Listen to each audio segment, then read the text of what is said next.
कल यानी कि 15 अगस्त को हमें स्वतंत्रता मिले हुए पूरे 78 वर्ष पूरे हो जाएंगे।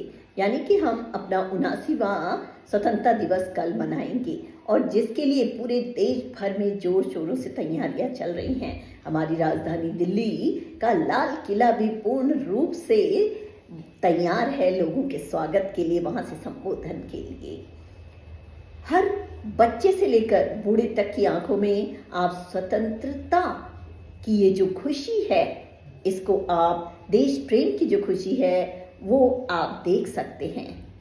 और हो भी क्यों ना, ये दिन है ही इतना महान, 15 अगस्त 1947 का वो स्वर्णिम दिन, जिस दिन हमें अंग्रेजों की बेड़ियों से, उनकी दास्ता से, हमने उनके बंधनों को काट कर जो हमें ये स्वतंत्रता मिली। तो ये दिन स्वर्णिम अक्षरों से हमारे इतिहास में दर्ज हो गया और तब से प्रति वर्ष हम इस दिन को मनाते हैं। अगर हम 78 सालों की बात करें तो इन 78 वर्षों में भारत ने पृथ्वी से लेकर अंतरिक्ष तक अपनी जगह बनाई हो। कोई भी फील्ड अछूता नहीं रहा है, चाहे वो विज्ञान हो, तकनीकी हो, शिक्षा हो, चिकित्सा हो या फिर अध्यात्म की ही बात क्यों ना करें, हर क्षेत्र में भारत ने अपना डंका बजाया है। हमारे देश में विद्वानों की कमी नहीं है, लेकिन जरा ठहरिए, जरा रुकिए। लेकिन ये जो स्वतंत्रता का असली मायने है, ये कहीं भीड़ में खोता सा जा रहा है। हमें स्वतंत्रता तो जरूर मिली, हमने प्रोग्रेस भी की, लेकिन कहीं ना कहीं जो हमारी सोच है वो आज भी उन बेड़ियों से बंधी है जिनसे हमें मुक्त होने में शायद काफी समय लग जाए। तभी तो आज हमारी लड़कियां सुरक्षित नहीं हैं। आज भी हम जात पात की बात करते हैं, आज भी हम आपस में लड़ रहे हैं, अंतर कलह है हमारे अंदर और इसका फायदा हमारे पड़ोसी मुल्क उठाने की तैयारी में है। उनकी गिद्ध जैसी नजर हमारे ऊपर है कि हमसे कब चूक हो जाए और वो कब इस मौके का फायदा उठा लें। स्वतंत्रता तो हमें मिली, लेकिन बटी हुई। हम धर्म और जात में इस तरह से बट गए हैं कि हमें अपने हित के अलावा देश हित दिखा ही नहीं दे रहा है। हम इतने स्वार्थी हो गए हैं कि देश प्रेम को हमने परे कर दिया है। आखिर ऐसा क्यों? क्या हम भूल गए उन शूरवीरों की, उन लोगों की शहादत को, उनके सैक्रिफाइसेस को, उनके त्याग को, उनके समर्पण को, जिन्होंने हमें स्वतंत्रता दिलाई?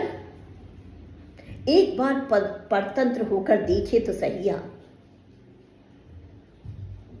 तब हमें स्वतंत्रता का मूल शायद आज के बच्चों को पता चले।